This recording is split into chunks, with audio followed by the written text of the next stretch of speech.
किसी भी देश में किसी भी धर्म की कोई किताब भगवान ने कभी नहीं लिखी। हर किताब मनुष्य ने लिखी है। मैं अपने एक ब्राह्मण मित्र की शादी की बारात में शामिल हुआ था।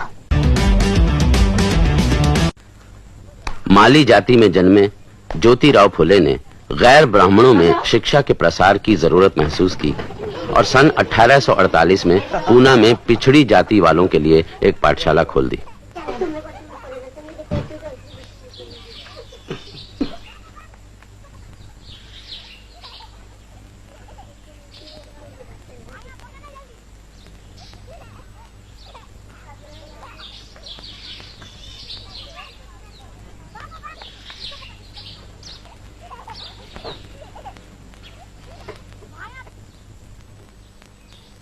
कुछ बरसों पहले मैं अपने एक ब्राह्मण मित्र की शादी की बारात में शामिल हुआ था।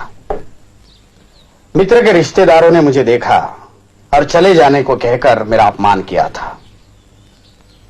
उन्होंने मुझसे कहा था कि तुम शूद्र हो और शूद्रों को अधिकार नहीं कि ब्राह्मणों के कंधे से कंधा मिलाकर चले। उन्होंने मुझसे कहा कि तेरी वजह से तमाम बारात भ्रष्ट हो रही है। उन्होंने और भी बहुत सी बातें मुझसे कही जिन्हें मैं यहां दोहराना नहीं चाहता, लेकिन उस रात मेरी आंखों में नींद नहीं उतरी। पूरी रात मेरे मन में तरह तरह के सवाल उठते रहे और उसका कोई जवाब मुझे नहीं मिला। धीरे धीरे मेरे मन में यह बात आ गई कि हमें आत्मसम्मान पाने के खातिर संघर्ष करना होगा।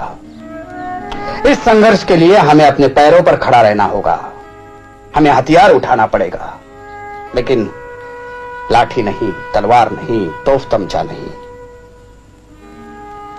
बल्कि ज्ञान, विचार और सही शब्द। और ज्ञान, विचार और शब्द शिक्षा के बल पर ही मिल सकते हैं। क्या भट्ट पुरोहित हमें शिक्षा देंगे? नहीं देंगे, क्योंकि वे अपने हाथों से ऐसा हथियार हमें नहीं सौंपेंगे। इसलिए हमें खुद अपने को शिक्षित करना पड़ेगा। मेरी पत्नी सावित्री मेरी पहली शिष्या है। अब वो तुम्हें पढ़ाने में मेरी मदद करेंगे। हम इस तरह ज्ञान फैलाएंगे, क्योंकि ज्ञान ही वो दौलत है जिसे आपस में बांटना बहुत जरूरी है। यह हमारी पहली पाठशाला है जो छोटी जाति की लड़कियों के लिए खोली गई है। यहां लड़कों का हम स्वागत करेंगे, लेकिन हमारा विश्वास है कि लड़कियां ही आगे चलकर हमारी भावी पीढ़ी को आकार देगी। विरोध तो इस काम का होगा ही, लेकिन हमें साहस के साथ काम को आगे बढ़ाना है, क्योंकि हम सही रास्ते पर चल रहे हैं। मैं शुभकामना व्यक्त करता हूं कि आप लोग शिक्षा पाने में सफल हो।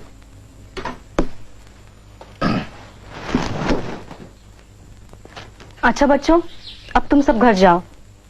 कल से तुम्हारी शिक्षा आरंभ होगी।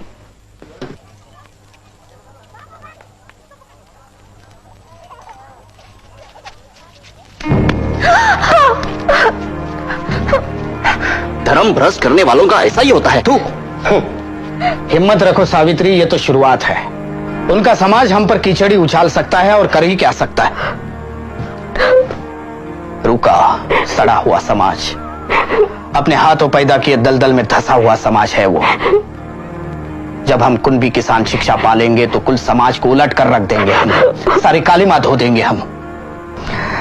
सावित्री, तुमने जो काम शुरू किया है वो बहुत साहस का है।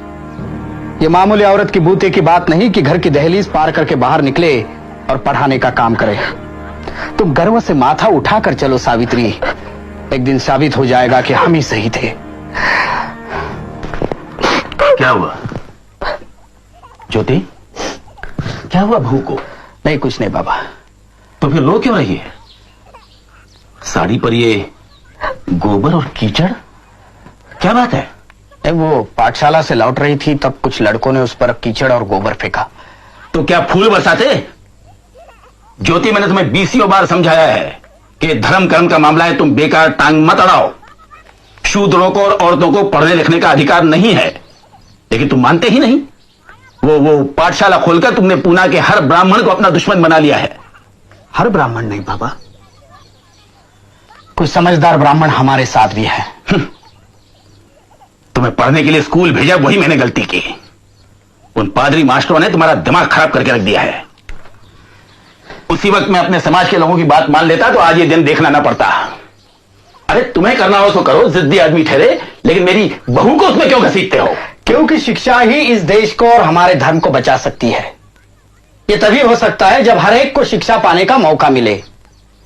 मैं अपने धर्म को भ्रष्ट नहीं कर रहा हूं बाबा, मैं उसे सुधारना चाहता हूं। मैं आप ही से पूछता हूं कि यह कानून किसने बनाया है कि सिर्फ ब्राह्मणों को पढ़ने का अधिकार है और शूद्रों को नहीं है? यह ब्राह्मणों का बनाया हुआ कानून है, नहीं है? ये सब भगवान की आज्ञा है। भगवान को इसमें क्यों घसीटते हैं आप? हा? किसी भी देश में किसी भी धर्म की कोई किताब भगवान ने कभी नहीं लिखी। हर किताब मनुष्य ने लिखी है और धर्म पंडितों ने बार बार कहकर यह बात हमारे दिमाग में भर दी है कि यह भगवान की आज्ञा है, ताकि हम कोई सवाल नहीं उठा सके। देखो, शूद्रों और औरतों को भगवान के नाम पर दबाया गया है और कुछ नहीं है। देखो ज्योति, मैं तुमसे बहस नहीं करना चाहता। मैं सिर्फ इतना जानता हूं कि हमारे पुरखों ने कुछ नियम बनाए हैं और हमें उनका पालन करना चाहिए, बस। हाँ, मैंने भी एक नियम बनाया है बाबा। मेरे पीछे पीछे आओ, मेरे पीछे पीछे आओ, रुको नहीं तुम मत घबराओ, धिक्कारो मनु की आज्ञाएं, शिक्षा पाओ और दिलाओ, शिक्षा का आनंद महान, ज्योति का कहना लो मान। बकवास। उन गिरस्तानी स्कूल के मास्टरों ने तुम्हारे दिमाग में ये खुराफात भर दी है। और फिर किसी ने आपको यह भी बताया होगा कि मैं ईसाई बन रहा हूं। क्या? ईसाई? सच?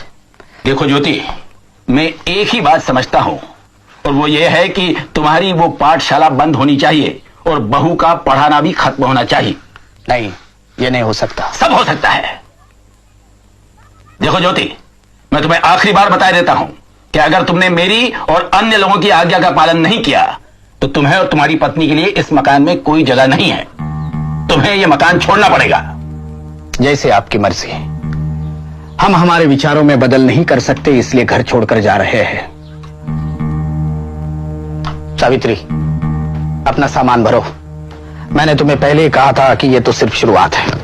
भरो सामान जल्दी।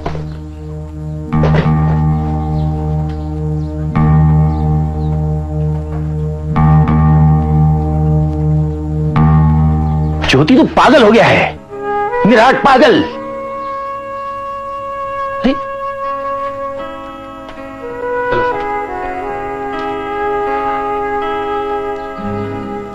सब्सक्राइब करें समता भारत टीवी को, बेल आइकन को प्रेस करें, साथ ही ऑल वाले बटन को क्लिक करें ताकि हमारी नई वीडियो की सूचना आपको सबसे पहले मिले।